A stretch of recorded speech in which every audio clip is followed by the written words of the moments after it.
The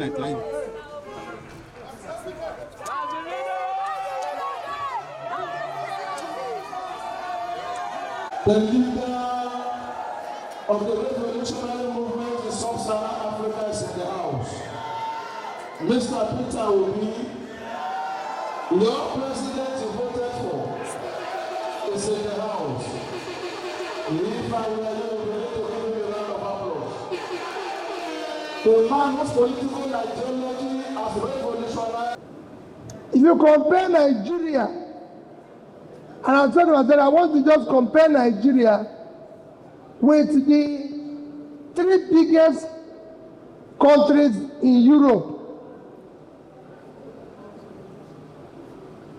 The number 1 biggest economy in Europe is Germany, followed by the UK, followed by France. These 3 countries,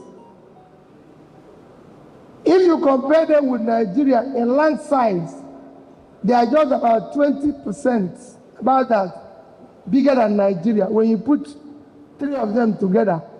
Because if you put 3 of them together today, I know Germany is about 350-something thousand,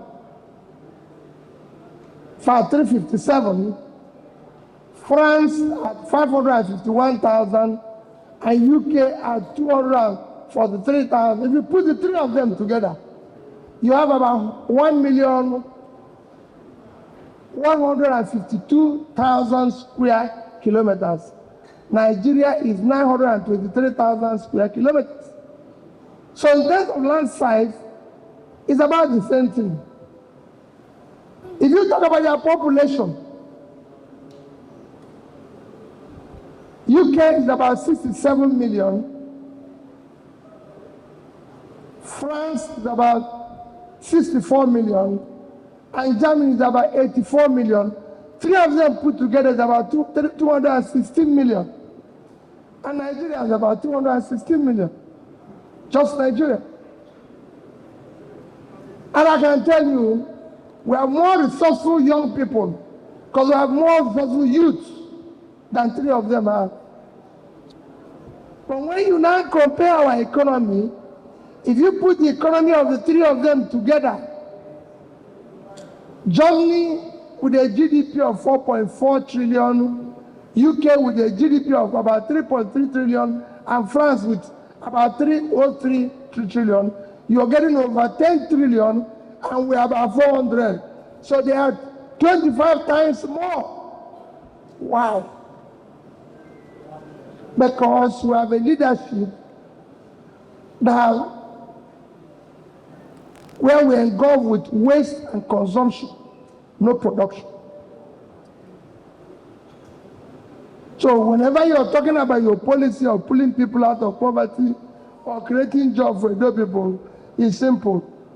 If you move the country from consumption to production, you create a job for people. It's simple.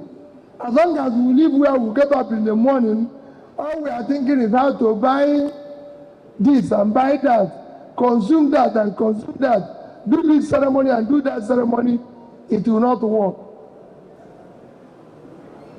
I asked somebody at the airport now, I said, I'm going to Benin. He said, so when are you back? I said, I'm back now. Now the flight I'm using to go, I'm using to come back. He said, so, okay, we'll see tomorrow. I said, no. Tomorrow I have an event where I'm going to Anambra State. I'm coming back in the evening. He said, Saturday. He said, Peter, this is not how to live. I said, let me tell you. I lived where people were walking the same way. We should stop, think, and that's what you're doing in what he has announced, the round table. So let it be a round table for Nigeria, a round table for everybody.